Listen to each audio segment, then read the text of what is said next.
Hello guys, good morning. Mag-harvest tayo ng ito, pagkain ng Pilipin, pagkain ng Ilocano, amsit. Mag-harvest tayo. La, hada mafi filpil. Amsit.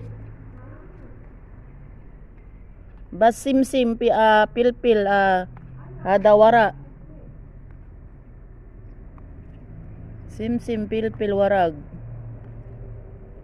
Ayan guys, mag-harvest tayo para gumanda pa ito. Isang puno lang ito, kaso maganda na yung dahon, kaya kailangan tanggalin natin para umusbong ulit. Ayan guys, thank you for watching. Ito yung garden namin.